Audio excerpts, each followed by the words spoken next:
You're listening to Podcast PXN, PlayStation, Xbox, Nintendo. Let's do this. What's up, guys? Welcome to Podcast PXN, episode 71. I am one of your hosts, Daniel Prindle, aka Dan is DTM on Twitter, and I am joined over Discord by the Nintendo aficionado, Roro. We have had just so many technical problems, but we are getting through them. We made it. We got through it. Here we are, ready to talk about so many stuff. Yes. So many things. Yes, lots of stuff. Thank you to everyone watching us live and participating in the chat. Just as a reminder, we are live each and every Wednesday at 8 p.m. Eastern time on YouTube. Just search Podcast PXN and you will find us on there, and simultaneously on twitch.tv/podcastpxn as well. The topic of the show this week, Roro, is the Resident Evil barrage of news. Yes. But first, the show always starts with the PXN news of the week, so let's go ahead and jump right in. The first item on the PXN news of the week, Roro, is Valve's boss, Gabe Newell, has said that the studio apparently has games in development that is being waited on to announce. So does this mean we will finally get Orange Box 3, Team Fortress 3, Portal 3? I said Orange Box 3. That's not true. But all the threes. So can we get all the threes, Roro? Is this what we're going to finally get? I'm sure that's what a lot of people are hoping, that's what that means. I feel like I hope so. It means this announcement gets me excited for the fans that have been waiting so long. Like what it could mean, like you were saying, all these threes and Half-Life 3's fans have been waiting so long for specifically that. Half-Life Alyx came around and people love that, but it was kind of an inaccessible game for a lot of people because it was a VR exclusive. But I've heard it was Game of the Year material.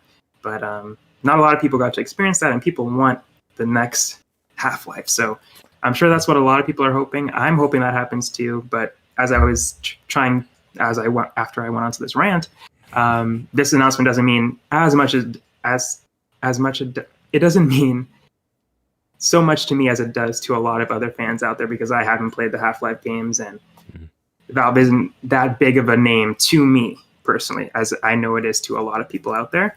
But I'm sure this is very exciting news to a lot of people to hear that they're still making games and not just the Steam people anymore. They can still put out another game hopefully soon. Yeah, I mean, I think everyone just wants Valve to freaking make games again and release them. And if Back 4 Blood wasn't coming in like 6 months or 5 months, I'd be saying I want Left 4 Dead 3. But now with that coming, yeah, I would love to see other stuff like Team Fortress 3 or Portal 3 or stuff like that. Just because all of those games are so good, and I just want to see more of it. Like, yeah, I don't know. I said soon, but I don't think it's going to be anytime soon, actually. It's probably be a while until we get an actual announcement, and then have to wait until development continues, obviously. So whatever they're working on, I feel like it's very early stages, if they, yes, whatever it is. Brenty in the chat says, Roro and Daniel, keep doing your thing, bosses. You guys have improved so much. Keep putting in the work. We appreciate it. Thank you so much for those kind words. Moving on to our next story, Playdead's next game has a job listing that is citing it as a third-person open-world science fiction adventure. That is a mouthful, but I thought this was very interesting because obviously their previous games were Limbo and Inside, which are very much puzzle games and like left to right asymmetric. I don't know, whatever. the field of view where you're looking straight at the screen and you're just scrolling left to right. I guess that would be a side scroller, sort of. But I think it's very interesting that they're kind of seeming to do something very different as a third-person open-world adventure game. And I kind of wonder, like, what this is going to look like and, like, how long is this going to take? Because Playdead's not a huge studio. I think they're around 50 people or so. I'm not sure how big this is going to be or ambitious. I'm sure it's going to be very good because everything they've done so far has been good. But what do you think we're going to see from this from Playdead? I hope we get it more news on it soon, because everything that they said in that little spiel, third person open world science fiction, all speaking to me personally. I love all of those things. I love third person games. I love it's Playdead in general. I loved Inside. Haven't played Limbo, but they make some fantastic games. So it is interesting to see them kind of move away from what they are used to doing, which is what you're saying, the 2D side-scrolling puzzler that's usually very dark and scary and moody. So we'll see how moody this next game is going to be. But yeah, I'm excited to see more, as you were saying, small team. So I'm sure they have a bunch of openings here I'm looking at on their website for a bunch of different artists and producers. And so they are trying to expand their team to get this show rolling. So hopefully we get an announcement soon as to what the name of it is. There's a screenshot on here, or a little GIF of kind of teasing it a little bit, of just a dude far off in the distance on this barren planet. So it looks pretty similar to their previous games in terms of mood. So yeah, I'm definitely excited because, again, everything that they said in that little spiel definitely has me interested for sure. Yes, I agree completely. It's kind of funny. It kind of sounds similar to, like, I don't want to say necessarily similar to No Man's Sky, but it kind of gives me that idea in my head, I guess. Science fiction, open world, I don't know. I guess we'll see. We'll see what it looks like before I say that. I don't even know what to think as to what it could be.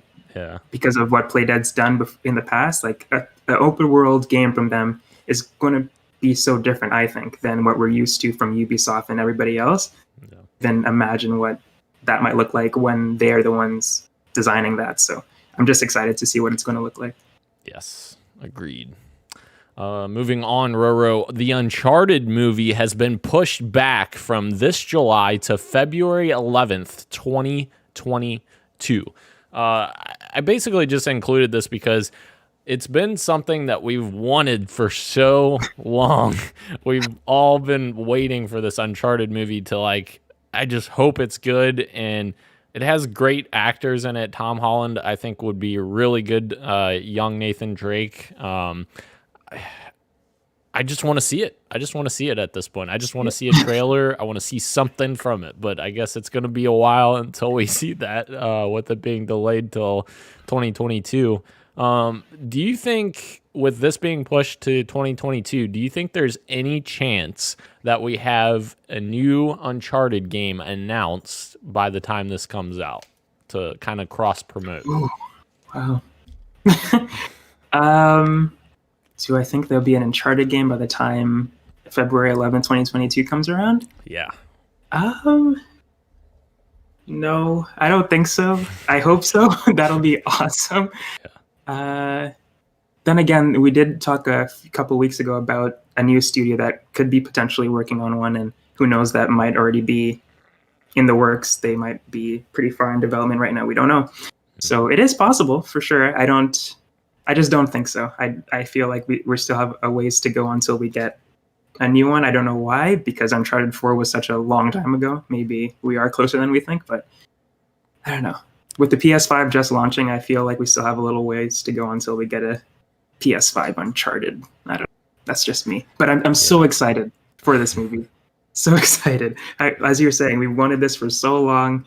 I can't wait for it to come. I'm excited for the Last of Us show that eventually comes. All these video game, PlayStation stuff that they have under their belt that they keep teasing. They keep teasing them, but we haven't seen a single, besides screenshots, haven't seen like anything in motion yet. I just want to see it. So it sucks. And obviously COVID, we're blaming it all on COVID every time this stuff happens, which I'm sure is the case. But yeah, a lot of movies are coming to the same fate with Black Widow and so many others that I just want to see them already. Just want to watch these movies. Yeah. I agree with you about the game. I don't think, we will see anything by then, but just imagine how awesome it would be if it happened. Like if on their premiere date, assuming everyone's back to the movie theaters and everything, on their premiere date, they just drop a new Uncharted game trailer in the middle or at the That was so previews cool. of the movie. Yeah. That would be pretty cool.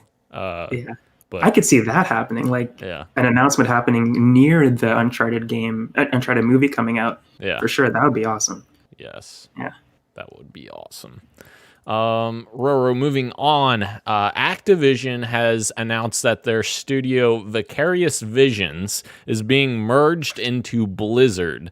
Obviously, Activision and Blizzard are together. Activision bought Blizzard, or they combined a long time ago. But this is interesting because Vicarious Visions has made some pretty great stuff over the past few years, with highlights being, the most recent Tony Hawk Pro Skater revival.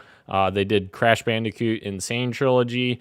So they've done some really good stuff lately as far as like remakes. Yeah, yeah, and Skylanders, yeah. But yeah, I think this is good and bad, I guess. It's bad because they're basically pigeonholed into making Blizzard content now. But I think it's good because there are rumors that they're working on a Diablo 2 remaster, which would be awesome because I've never played Diablo 2, but I absolutely loved Diablo 3. I had never played a Diablo game before I played that on Xbox 360. I think that was the first Xbox One or Xbox 360. I can't even remember when it came out. I think it originally came out on 360. I could be wrong. But I love that game, and a 2 remaster by them would be super, super good. Do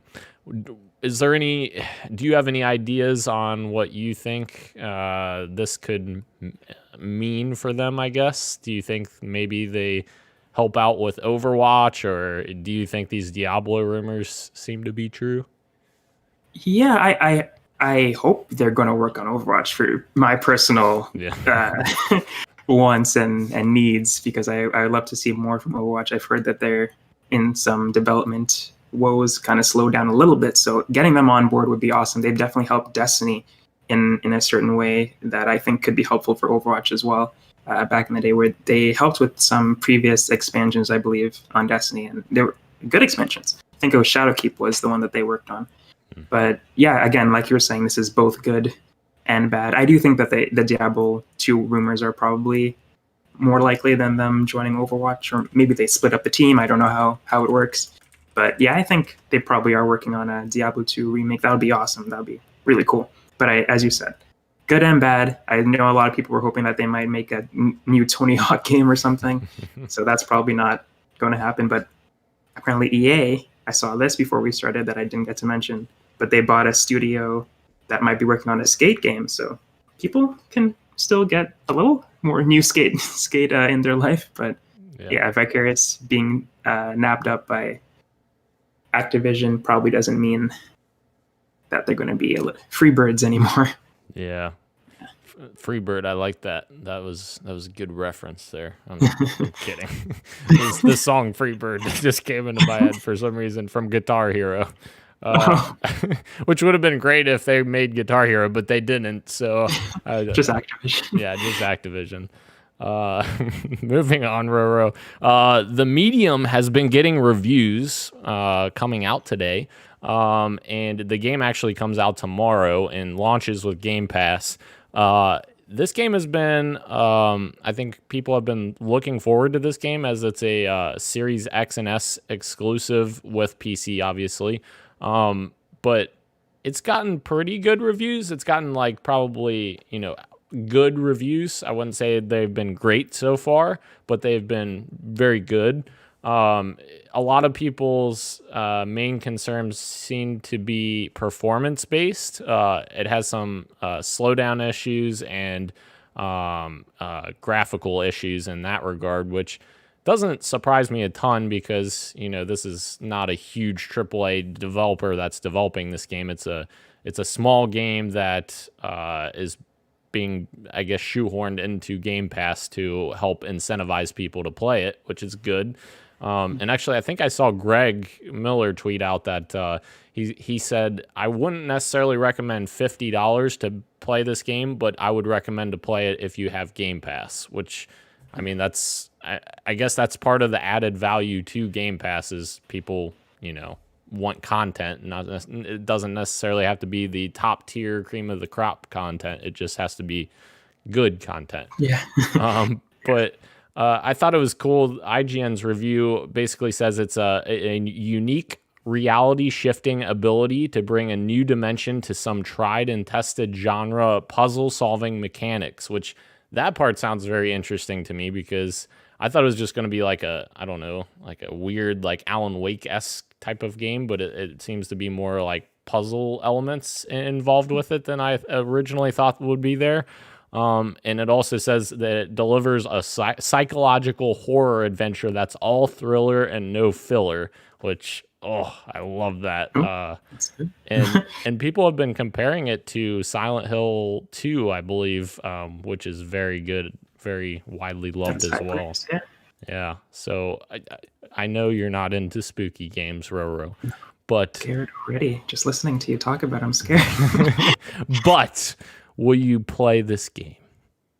Again, probably not. Oh, come on. I'm too scared. Maybe I will try it. As you said, it's on Game Pass. I'm not really losing anything by trying it. If I get too spooked out, I just stop playing, right? So it's not like I'm losing money by giving it a shot. So maybe I will. Again, like you were saying, I've heard good things about it. It's getting some mixed, not mixed reviews. It's getting good or very good reviews. Like it's nothing, nobody's hating on it. So I definitely want to give it a shot. But again, I'm scared. I'm a scared little boy. I don't know how soon I'll try it. Maybe I'll watch a playthrough. Yeah. I'm not sure. Yeah. Maybe my girlfriend will play it with me. That's when I get real brave, when she's there, So True. Maybe that'll be the push I need. Yeah. 2-player. I am the most interesting parts are like when it does like the split screen Yes, perspective. that's really cool. Yeah. I think that's super cool, and I'm kind of intrigued to see how they do that in terms of the story. So And it's the people who made Layers of Fear, I believe, right? It's the same developers, I think. You might be correct. I'm not sure, but I think it's them. But I realize that if it is, let me make sure before I begin my comment. Bloober team. And yes, they've done Blair Witch, Observer, Layers of Fear, and stuff like that. Oh. So yeah, and at the end of the end of this game, the medium, they ask people to give feedback immediately. Like there's like literally a link saying like, this is something that we wanted to try. This is huge for us. This is we've done horror games before, but this style, it took a lot out of us. So it means a lot for you to give our feedback, and there's like review the game or don't review now. So it's really cool that they put that option there, because they obviously want to hear from the people who played it what they thought. So I thought that was really cool, little thing that they included at the end there too. Yeah. That is super cool, and doesn't happen very often in games. No, yeah. In fact, they probably rather you not say anything. Yeah. And speaking of games that would probably rather not say anything, Cyberpunk 2077, Roro, has reportedly had the biggest digital launch of all time at 10.2 million digital copies sold. So yes, despite the problems that we were kind of alluding to there with Cyberpunk, it has sold 10.2 million copies, Roro. That's insanity. That's a lot of copies just for digital, especially because physical is always like significantly more than digital in terms of sales. Does this surprise you at all, considering like the backlash and everything that's happened? Yes and no. The no part first is that it was so hyped up. Like everybody was super excited for this when it came out. The reviews that came in before the game came out were nice. They were super high on it, because they got PC codes. They the console goes as something that we figured out later on. Yep. But yeah, everybody who got it early was super high on it. They loved what they played. So I understand why people bought into it. Yeah, and I guess there's no side to that. That's why they got so many sold, because it was so hyped up. The people who got it early loved it. So it's not too shocking. But it just means that I really hope that they keep to their promises and deliver on what they did promise to all these people that bought the game, that they deserve the product that they expected with all those people that were so high on it when they got it. So I hope they do fix it, and the people playing on console and on PC that are experiencing those issues get a game that they were expecting, basically. Yeah. I know the first patch came a few weeks ago, Yes. and that helped a little bit. So hopefully they just that continues. I know it also added another bug, but Yes, a game-breaking bug, apparently. Yeah. Yeah. yeah, I think it was it bugged another quest after fixing some other things. It bugged something else. So hopefully they get back on track with that. Yeah. Because as we're talking about this story, a lot of people picked it up. I don't know how many out of that 10.2 million refunded the copy, but still, that's a lot of people playing Cyberpunk right now that deserve a better experience. Yes, agreed. It is one of the strangest stories that you will ever see with what's happened with Cyberpunk, and yeah, 10.2 million copies. That is, I mean, insane. And that, I think that's part of the problem is the higher ups and the publishers and the people who make the decisions of when the games come out, they see that this is still selling and they don't care. So like they continue to put out games that are broken or not complete at launch because they know that it'll still sell. And they could fix it later. Right. Yeah. And if they decide to. And I feel like Activision did the same thing with Destiny when they were kind of overseeing that for Bungie. They basically said it needs to come out by this date, because I think it was Destiny 2, I believe, that they told Bungie that it had to come out by this date or else they were going to end up owning part of Bungie, apparently. They would basically take over majority stocks of Bungie if they didn't release the game by a certain date, which is... that's terrifying. Awful. Yeah. Oh my god. So yeah, thank God that they're not in that partnership anymore with them, because really, it was a toxic relationship. Yes, very much so. Moving on, Roro, into some brighter news. Tesla Model S is getting a refresh, and yes, we're not a car podcast, but there's a point to this, which it includes a Series S arcade, which has 10 teraflops of gaming performance in it, which is equivalent to a PlayStation 5. Now, let me clarify real quick. The Series S arcade, that is not an Xbox Series S. Okay. It's just confusingly the same name that they used to describe their experience in the Tesla Model S. So okay, I was confused by that as well. Yeah. I was like, oh, okay, partner with Microsoft, cool. Yeah, no, so it just confuses things, but yeah, I thought this was it was very interesting because it's got power equivalent to next gen consoles in your car. I mean, I think the biggest thing, and we talk about this all the time, with new entrants into the gaming space like Google, Amazon, etc., is getting developers to make their games for this other platform, because this is yet another platform that developers would have to develop content for. It's not just file save as or whatever. So I think it's intriguing, but I think that, again, their long-term challenge is going to be getting, the big AAA developers to want to develop for this system, because it's going to be very unique and specific to, Model S owners. And so such a niche audience already, right? Right. And the Model S is actually the more expensive version of the Tesla. The Tesla Model 3 is the affordable one. So do you think that this is going to take off at all, or maybe in like the future. We always, I guess we're living in the future now, but I don't see this taking off. No, it's always, like you were saying, it's so hard to get developers to start developing for these new consoles. Like Ouya, I guess, is not the best example, but like when you have PlayStation, you have Xbox, you got Nintendo already doing so well. Why waste your time with a car console when you could be putting 100% of your time into what's already selling and doing well? I also don't think this is safe. I don't think people should be playing video games in the car. But I think it's really cool. That's really awesome.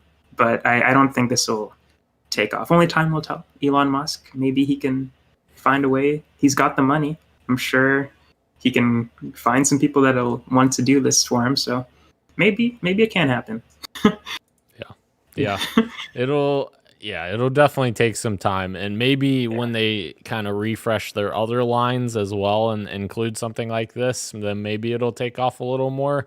But yeah, I don't see this taking off in the Model S because, like we said, that's not the affordable Tesla, and yeah, I don't see a ton of people going out to buy this because this $80,000+ car because it has a console in it. I mean, yeah. So, Means in the Twitch chat said, I was wondering about that as well, unless the car was parked. I think she's commenting on my comment about it being safe. Like, yeah, there's a lot of features actually in cars now, in the touch screens that they have now, where you literally can't use them when the car is moving. Like you can't access the maps or contacts when the car is in motion. So yeah, I guess if you're waiting at the gas station for your mom to come back from paying for the gas, you could play video games for a bit. But yeah, if the car's in motion, that's probably not a good idea to have your Witcher 3 booted up. Well, and I wonder because they say that you can access this from any passenger seat, so you would think that would mean the passenger seat up front, and which means that screen up front's going to play it. So like the driver is going to be distracted by that, because oftentimes like when you have front facing video like that, they don't let you do that because of the driver being distracted. So that is a tricky thing. Tricky thing. Yeah. I don't know. Moving on, Roro. We're moving into some Halo news. Of course, this is the PXN podcast, and Daniel's, talking about Halo. That's not surprising. Brian Gerard, who is the community manager for 343 Roro, in case you didn't know, we talk about him all the time. He confirmed that Halo Infinite will receive monthly updates on the game, and this is coming after the big December update that they had for Infinite, and one is coming this week. He said that they are talking to the Sandbox team this week to share some insights into their vision for Halo Infinite and their work. I don't think that this one will be as big as the December one, but this is awesome to get confirmation that we're going to get more news and new information and possibly screenshots and all the goodness every month until launch. I cannot wait. That's awesome. Waited so long already. But yes, I was very excited about this. And Roro, are you going to wait by your phone and wait for these notifications updates? Set already? I've got notifications on everybody. No, but I think this is really cool though. Definitely awesome for them being a little more transparent with their fans to get more hype started for fall this year, hopefully, if everything goes well, which I'm sure it is on track to be released this fall. So yeah, I love this. Bungie does something similar with their This Week at Bungie every week, which is something I love that they do. No matter how small a tidbit, I read that whole thing because it's a game that I love. So I'm sure fans of Halo are feeling very similar with these monthly updates. No matter how small or how big, they're just super excited to get more information about this game. And I hope more studios do this. That'll be awesome. Especially for games that are coming sooner, not like games that are slated for like 2023. Don't need to know what's happening with Dragon Age right now, but as we get closer to these releases, it'd be cool to get like some regular updates on these big games that are coming soon. especially since it's seeming increasingly likely that we either won't get E3 again this year, or they're gonna have to take a different format. So yes, I'm totally with you. I would rather see like more content spread throughout the year, like a little bit each month, like what they're doing here, rather than wait 6 months for an event or whatever. Yeah. But yeah. I hope E3 happens this year, though.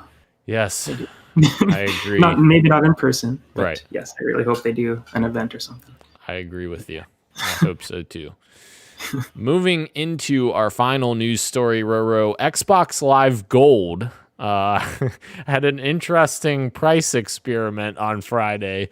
So I thought we could take a little time to talk about this. I kind of wrestled with whether we should have this or Resident Evil as the topic of the show, but we ended up, I thought that Resident Evil had a lot more substance, so we'll have a little bit of a conversation here. But I thought it was very interesting on Friday because originally I had copied the link and sent it to my friend who I often talk to on Twitter, and sent him the link for Xbox Live Gold's pricing change. And I had just briefly looked at it. I thought that it was, at first I thought it was just a $10 price increase, because I thought it was, I thought gold used to be $50, but apparently I was wrong. I just always pay less than retail price because, there's so many outlets that have lesser priced codes and such. The deals, yeah, the combos, yeah. So I originally saw $60 in their post, and I was like, oh, so they're increasing $10. That makes sense. I mean, it's normal for that to happen. And then my friend started freaking out, and I'm like, dude, what are you talking about? It's not that big of a deal. And then I looked at it, I was like, oh, wait a minute. That's $60 for 6 months, not 12 months. And I was like, oh, it's doubling. It's doubling. Oh boy. Yeah. So one thing I will say, even after I had found out that it was $120, I was still thinking that it was reasonable if this is a big if, the games with gold improved dramatically.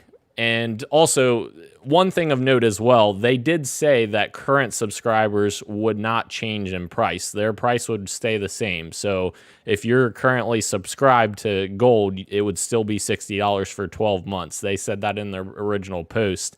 But I thought that if they improved Games with Gold, because Games with Gold has been awful since Game Pass, it has been absolutely terrible. And they had also announced that same week that Gears 5 was one of the Games with Gold games. So I was thinking in my head, okay, they're upping their game in terms of Games with Gold to improve the value for Xbox Live Gold to make it worth the $120 a year. So in my head, I was like, okay, that makes sense if they do that. If they didn't do that, I was not going to be on board, because it just wouldn't make sense to double the price for literally no reason.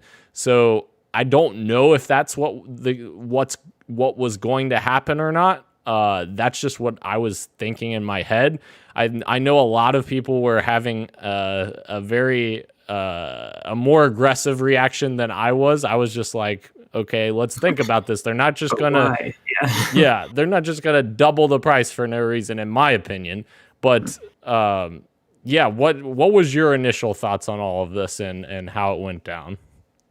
I personally don't have an Xbox or Xbox Gold, so I wasn't aggressive as most people were, but I did think it was a bad move. Yes. I didn't think it was a good idea. I understood why they were doing it. My opinion of it, why they did it, was to get more people into the Game Pass side. It was like, oh, I don't want to pay for this. Let me just pay for Game Pass Ultimate or something where it comes with gold.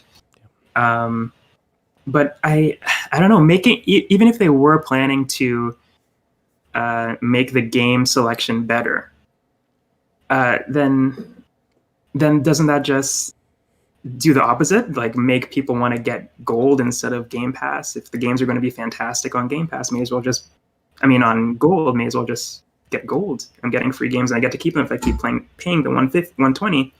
Yeah. But then again, it comes to it's cheaper to get Game Pass, you get more games, I guess. Yeah. So it is a give and take depending on which way you swing. But yeah, I understand why they did it. They pulled it back real quick, so good for them on that. They realized that they had made a mistake, so they reverted the thing. But I don't think they can do that again. Obviously, they're not going to after what happened. Right. But if they wanted to do something like that, they should have done it a lot earlier than now, especially with Game Pass being such a runaway success and it being what we talk about as one of the best deals in gaming. Yeah. Doing the complete opposite with Gold is kind of not gonna fly with most people. And yeah. My overall thoughts on it is I think that at the end of the day, like you said, they want people to move to Game Pass, and like Game Pass Ultimate is a better deal than Xbox Live Gold and Game Pass anyways, like separately. So like they want people to get either Game Pass or Game Pass Ultimate, which makes sense. But I think that what this does now, with them reverting their decision, I think this means that eventually, and I'm not saying this is going to be soon, but eventually I think we will see Xbox Live Gold gone, and we will see Game Pass and Game Pass Ultimate go up in price a little bit. I think that we could see Game Pass at $14.99. It's currently at $9.99.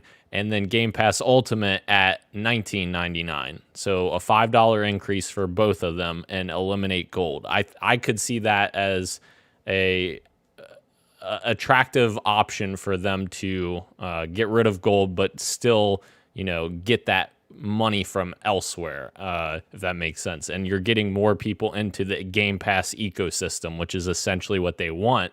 And I think that kind of makes more sense to me anyways, because you're paying $60 for a year. So $5 increase for Game Pass and Game Pass Ultimate out of 12 months comes out to be what? The same amount, right? $60?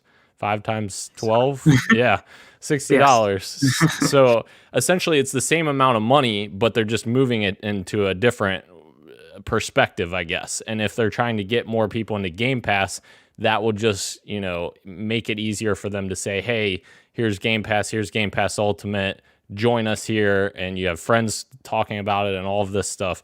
I don't know. I think that will happen eventually. I don't think it'll happen soon, especially with this going the way it did. But yeah, I don't know. What do you think? What do you think about that? Do you think that's crazy or no? I think that's the route that they want to go as well. Yeah. The price hike, I think, was kind of helping your point, is that they want more people over there. So when they do pull the plug on games with Gold, they're not getting rid of it for a lot of people.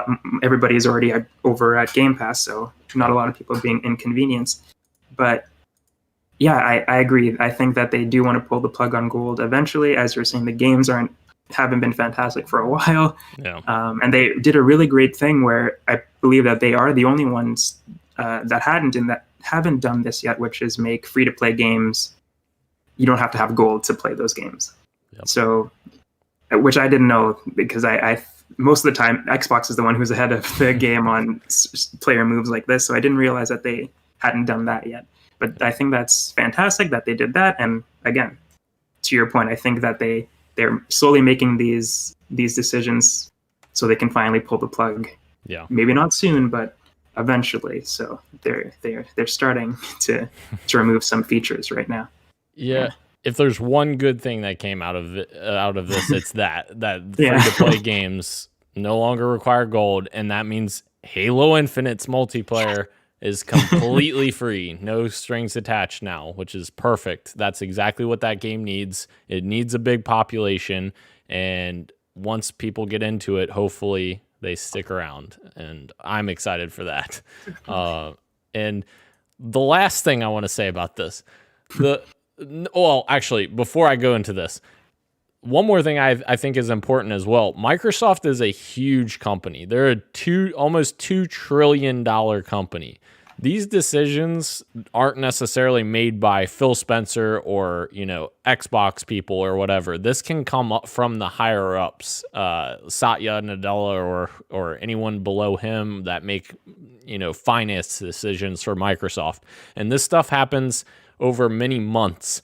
So when something like this happens and they increase the price and they see the reception they saw and they move as quickly as they did to retract that is impressive, because that's not something that every company would do. That's like, there's not a lot of companies out there that would be willing to say, yeah, we messed up, we're not doing that now, and just be done with it.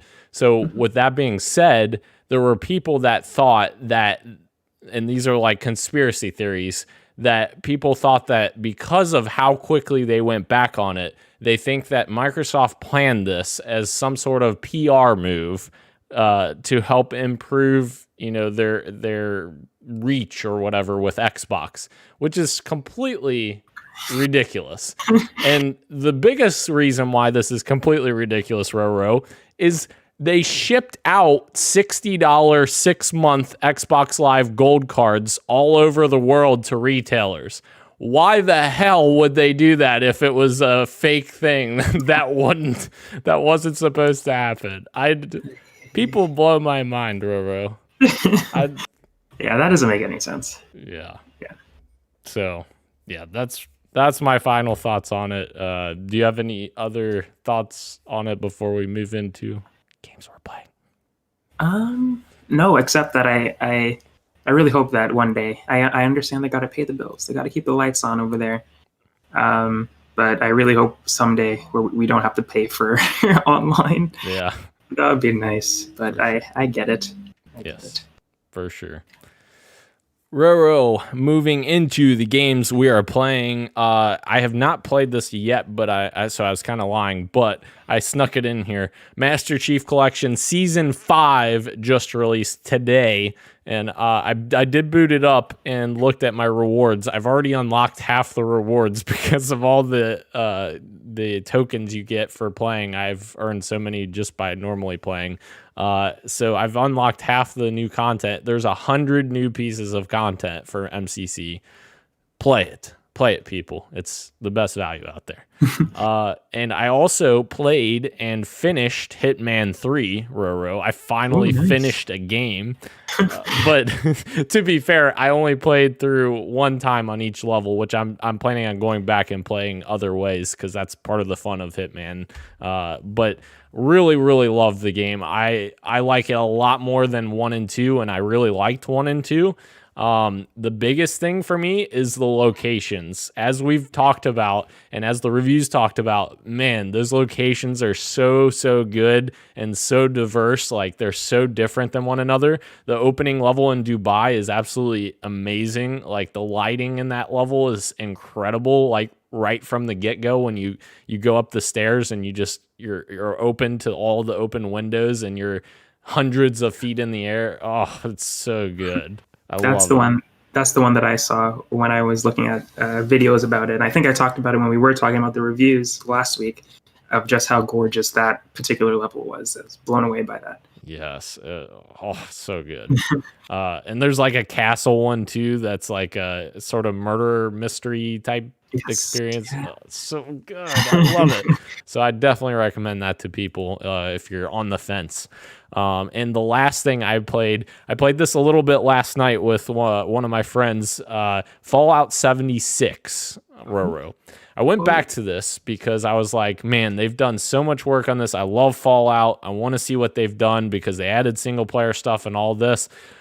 So I went in with a friend, hoping to do like co-op missions and such in the Fallout experience.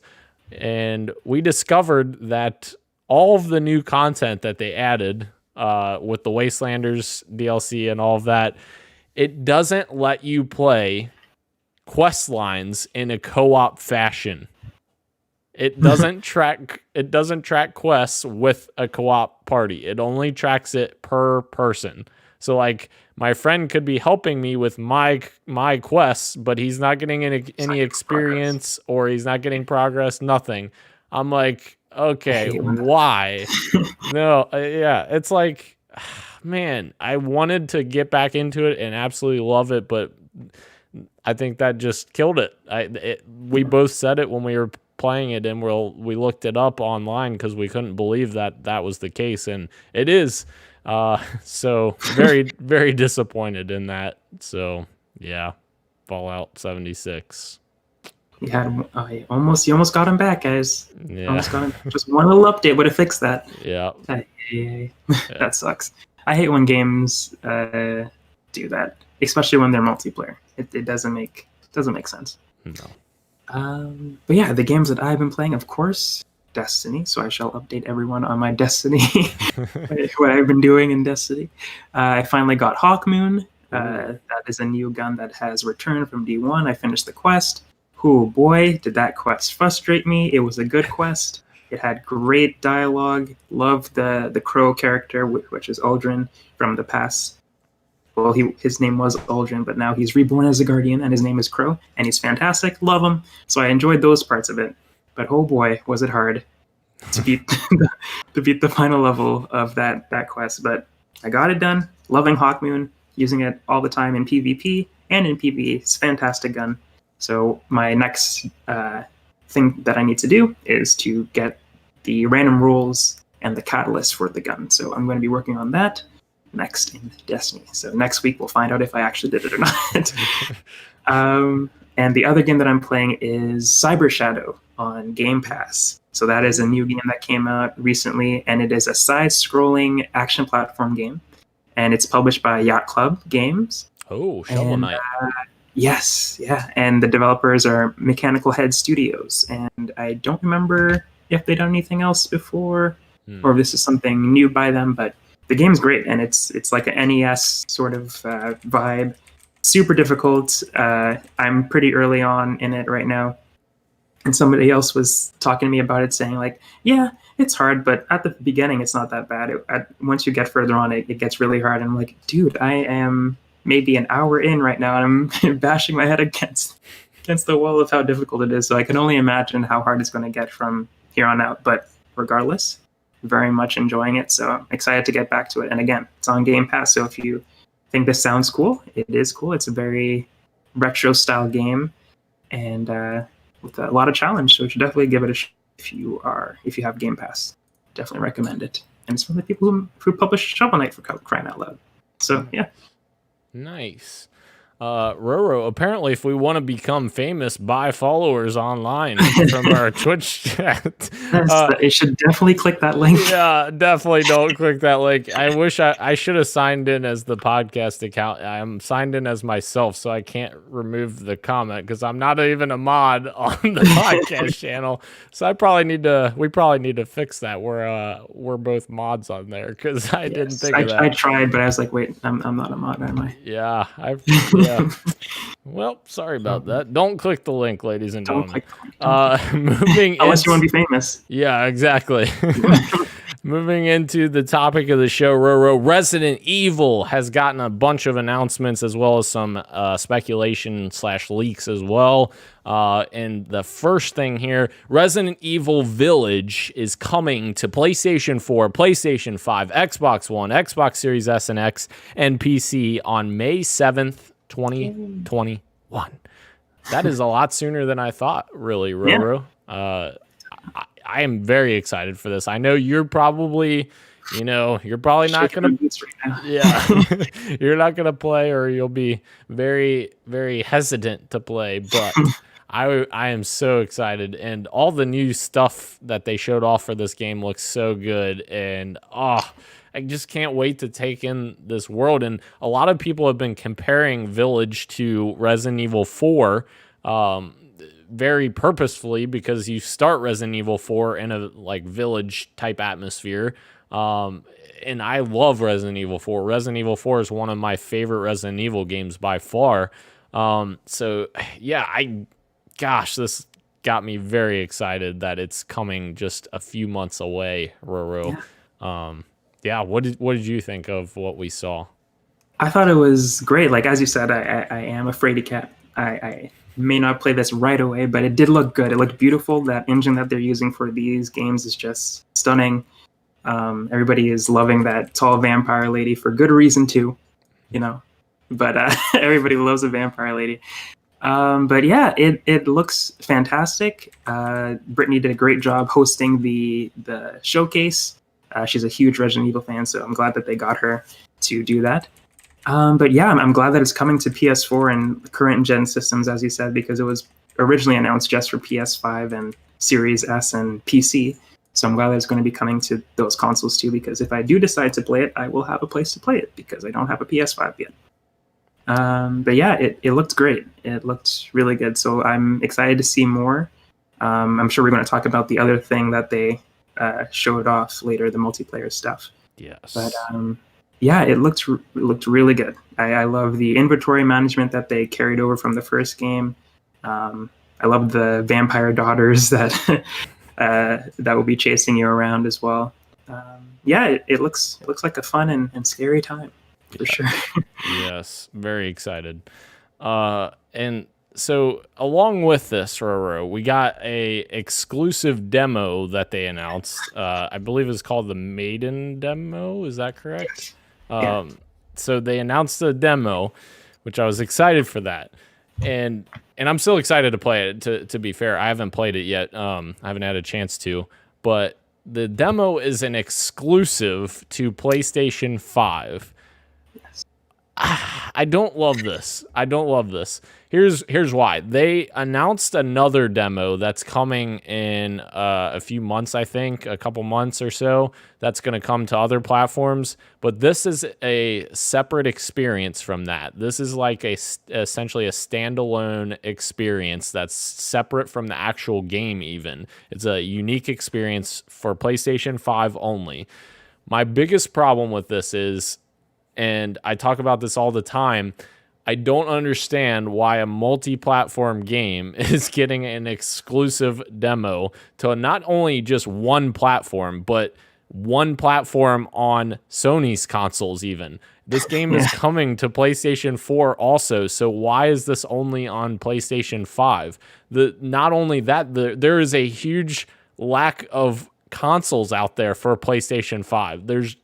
You can't find one, even if you wanted one. And I don't know. Talk me through this, Robert. I don't understand why this is only on PlayStation 5, where you're getting like what, probably 1/50th of the population of the people that are going to be playing this game, because most of the people that are going to be playing are probably on last gen. Yeah. Yeah, I don't know why they decided for it to be exclusive, namely, like you mentioned, PS5 exclusive. It is a bit weird that they decided just to put it there and not PS4 as well. Like making it PlayStation exclusive would have made a little bit more sense to me as well. I hate when people do this in general, though, but we've seen it before, like with betas and demos in the past, where it's like on PlayStation first or on Xbox only. Happens on the PlayStation side a little bit more often, but both sides are a bit guilty of this, and obviously it's for a reason, to get money and continue with their deals with the companies and Capcom and whoever else. So I understand it from a business standpoint, but from a consumer, it does suck that it's on one console, one ecosystem in the console. Yeah, it's a bummer for sure. And as you said, it's a separate experience. It's not even a slice of the game. Isn't that correct? Like it's something, yes, just for PlayStation 5 people to enjoy. So I mean, if the people who have a PS5 are getting their money's worth for sure, but yeah, it does suck for literally everyone else. Yeah, that's not good at all. It's just, I don't love it. I don't know. And we're gonna see more of it. I don't know. They don't really lose anything there. Maybe not a lot of people are going to be able to experience it, but whatever deal they had, they gained something from it by putting it only on PS5. They must have seen some value in it that we are not seeing, for them to decide to do this, no matter how weird it may look to us. Maybe I feel like they had something to gain, maybe behind the doors. But yeah, to us, it definitely seems very strange and backwards. Yes, I agree. It's weird. I've been spending this entire time while you've been talking trying to find the password to get into the Gmail account for the freaking Twitch account, and I can't find it. I don't know what I did with it, but anyways, I can address that after the podcast. Moving on, Roro, the multiplayer mode that's coming with Resident Evil Village, RE-Verse, is... I don't know what it is, to be honest. It's... I don't know. It's kind of its own thing. It's not even like Resident Evil Resistance that came with Resident Evil 2 remake or 3 remake. I can't even remember. I think it was 3. Yeah, and it's another tacked on multiplayer mode that I don't know that we need. I don't know. I don't feel like Resident Evil has ever been something that we need a multiplayer experience from. We've never been once clamoring, hey, we need a multiplayer Resident Evil game. Co-op it would be great, and I loved the co-op from Resident Evil 5 that you had in that game, but in terms of versus multiplayer, I don't know that anyone's clamoring for versus Resident Evil multiplayer. What do you think? Yeah, me neither. I definitely don't know who is asking for multiplayer Resident Evil. Maybe there's some people out there, but from what I saw when that was revealed, people were like, what is this? This looks weird. And I don't think a lot of people were super high on it. I might be wrong. There might be some people who are very excited for that, but from what I saw, not a lot of people were too hyped about it. But who knows? Maybe when it arrives, it's super fun. It's hard to tell with these multiplayer games how it plays and how it feels. Look at Phasmophobia or any of these popular games. Like if you were to look at a 30-second trailer, you're probably like, what the hell is that? But it's super fun. Everybody loves those games. So who's to say? Maybe it'll be a super fun experience, and in the future we might be asking for Resident Evil multiplayer games after we play this one. But I agree. From what we saw in that little bit, I don't know why they decided to go ahead and do that. And I don't know how good Resident Evil Resistance was. I don't know if that was well received. People like that, maybe they did, and that's why they decided to give it another shot. But I don't know. Yeah. Man. Yeah, I wish they would just put it to bed. Just make us great single player Resident Evil games. Yeah. I think co-op would be a great idea, though, especially for my scaredy cat self. Having another person there with me would give me a lot of courage. Yeah. So, yeah, I would be totally okay with that. For sure. Moving into the last bit of our news on Resident Evil, Roro, M2, who is the Resident Evil 3 remake team, M2, they are now reportedly getting demoted, essentially, and their role has been reduced in the development of the Resident Evil 4 remake that has been highly rumored. And apparently Capcom Division 1 has taken over the project. There's reports saying that there's disagreements between M2 and who were pushing for more changes to Resident Evil 4 remake, and Capcom that want to play it safe and keep it very similar to the original experience based on people's reception of Resident Evil 3 remake. So I think that's very interesting, and they're saying that it's looking at a 2023 release now. I've said for a long time, I love Resident Evil 4, and I think a remake would be awesome for it. I just hope they don't mess it up. And it seems like Capcom wants to keep it very, very true to the original. I just hope they just improve a lot of the gameplay mechanics and all of that, which I think they will. Yeah, I'm totally down for this, and it is interesting that they're basically telling the Resident Evil 3 remake team, "Nah, we got this. Don't touch it." Because there were a lot of complaints with Resident Evil 3 remake. Even though I enjoyed it personally, there was a lot of people that complained about its length and certain things with Nemesis, and there was a lot of controversy surrounding that remake release, I guess. But I don't know. I guess this is good news, though. Roro, would you Would you say that so? there's a Resident Evil 4 remake coming? Yeah, definitely. I do think it is best with these remakes to play it safe, like Capcom is saying here, that maybe stay a little bit more true to the source material than stray too far from it. But there is something to be said with changing a couple of things, like Final Fantasy VII Remake. They did a fantastic job with that, and I know they did a couple of different changes. That's a little bit different with how old Final Fantasy is and how much was changed. But maybe M2 has a point that they could change a couple things and still ends up being really cool. But I am on Capcom's side here, where they should just improve it a little bit, make it look pretty, but just keep it true to what it was, because it was so fantastic and people love that game so much that maybe they don't have a lot of work to do and just make it look really good, and there you go. Yeah, that's fair. Completely fair. I think that does it for our topic of the show, Roro. Moving into our final segment, what are you working on, Roro? What cool things have you been working on, if anything? Nothing. Nothing right now. I'm trying to work on some new stuff. I did mention last week that I was writing something about Nintendo. I'm still working on that. So I'm hoping Nintendo doesn't announce a direct before I release that, because it's about directs. But yeah, that's kind of what I'm working on right now. Still writing some stuff, and hopefully some new YouTube stuff sometime soon, but haven't really started on anything like that yet, but still writing. But you can always go to thankyougames.com, yes. Right? Is it yes. .com? Yeah. Yes, thankyougames.com, and you can read what I've already wrote. Yeah, definitely. Sweet deal. I just smelled something. I was like, "Where's my dog at?" And he's laying behind me. That makes sense. Roro, I've been working on a new series that I thought would be kind of cool on my personal YouTube account, which you can find me if you want to find me. Just it's XDTM3000X. It's a great username, Roro. It's one I made a long time ago.